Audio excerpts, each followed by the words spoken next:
ادھر ماجرا دیکھیے کہ مسلم ابن عقیل کے ہاتھ پر 32,000 سے زیادہ لوگوں نے موت کی بیعت کی۔ یزید کو پتا چلا کوفے کے صوبے کے حالات خراب ہیں، اس نے پہلے گورنر کو تبدیل کر کے عبید اللہ ابن زیاد کو گورنر بنا کے بھیجا۔ صرف 18 آدمی اس کے ساتھ بھیجے۔ کتنے آدمی؟ عبداللہ ابن عبید اللہ ابن زیاد این اس زمانے میں جبکہ کوفہ کی ہر گلی، ہر بازار اور ہر گھر میں حسین کے نعرے لگ رہے تھے، ان دنوں میں صرف 18 سپاہیوں کے ساتھ عبید اللہ ابن زیاد نے کوفے میں قدم رکھا۔ اس زمانے میں عربوں کا دستور یہ تھا کہ پرانے پنجابیوں کی طرح سفر کرتے ہوئے اپنے چہرے پہ ٹھاٹھا باندھ کے رکھتے تھے، جس طرح ہمارے دیہاتوں میں دیہاتی لوگ سفر کرتے ہوئے اپنی پگڑی کا پلو اپنے منہ پہ باندھ لیتے ہیں، اسی طرح عربوں کا دستور تھا کہ چہرے پہ گرد و غبار نہ پڑے۔ عبید اللہ ابن زیاد اپنے چہرے پہ ٹھاٹھا باندھے کوفے کے بازاروں میں داخل ہوا۔ لوگوں کو حسین کا انتظار تھا، انہوں نے سمجھا حسین آ گیا ہے، سارا کوفہ نکل کے باہر آ گیا۔ جہاں سے گزرتے لوگ کہتے السلام علیکم یا ابن رسول اللہ، رسول کے بیٹے تجھ کو سلام ہو۔ انہوں نے سمجھا حسین آیا ہے۔ جب تک عبید اللہ ابن زیاد اپنے گورنر ہاؤس میں پہنچے 32,000 کے قریب کوفی جمع ہو چکے تھے۔ حضرت مسلم ابن عقیل کو پتا چلا، وہ بھی بھاگے ہوئے آئے کہ حسین آ گئے۔ ان کو تو پتا نہیں کون آیا ہے۔ گورنر ہاؤس کے پاس جا کر مسلم ابن عقیل پاس، ان کے ساتھی پاس عبید اللہ ابن زیاد نے اپنے چہرے سے اپنے کپڑے کا پلو ہٹایا۔ لوگوں نے دیکھا کہ حسین کی جگہ عبید اللہ ابن زیاد آ گیا ہے۔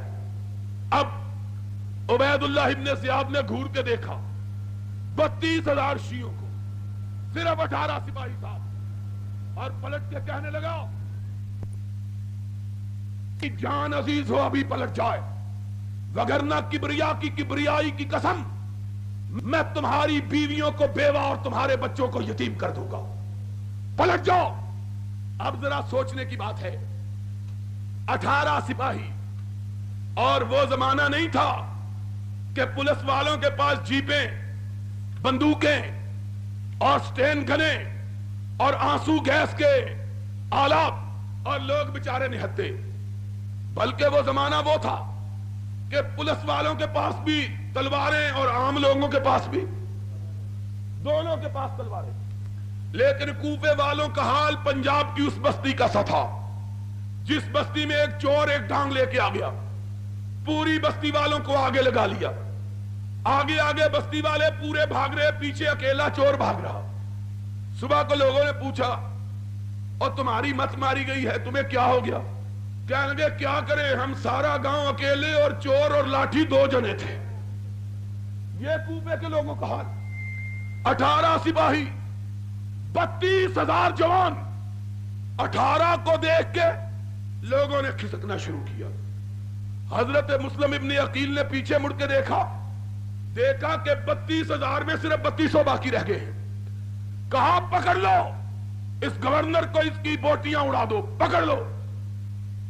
عبید اللہ ابن زیاد نے کہا کسی کی ماں نے بچہ جنا ہو تو آگے بڑھ کے تو دکھائے۔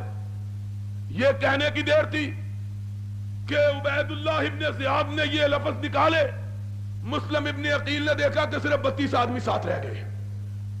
اب ذرا اور آگے بڑھے، جاؤ الارشاد شیخ مفید کی، اعلام الورا تبرسی کی، الفصول المہمہ ابن سباق کی، کشف الغمہ اربلی کی، تمہاری کتابیں اٹھاؤ۔ کوئی مقابلہ، کوئی لڑائی نہیں ہوئی۔ تھوڑی دیر گزری، مسلم ابن عقیل نے دیکھا کہ تنہ تنہا کوفہ کے بازاروں میں کھڑا ہے، کوئی ساتھ باقی نہیں بچا۔ پردیسی، اجنبی، تنہا، غریب الوطن، کوفے کے راستوں کو بھی نہیں جانتا، پتہ ہی نہیں راستہ کدھر ہے۔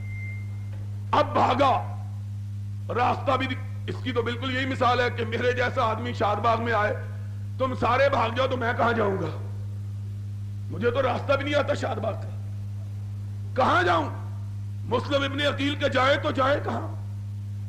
ادھر بھاگے ادھر بھاگے، آخر ایک گلی میں گھسے، دروازے پہ دستک دی۔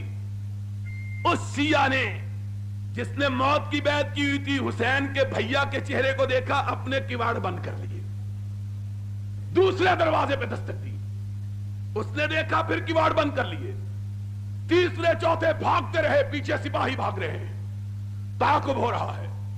ایک جگہ پاؤں کو اندھیرے میں ٹھوکر لگی، حسین کا بھائی منہ کے بل گرا، دانت ٹوٹ گئے، منہ سے خون کا فوارہ چھوٹ پڑا۔ کوئی شیعہ نے علی میں سے خون پوچھنے کے لیے تیار نہیں ہوا۔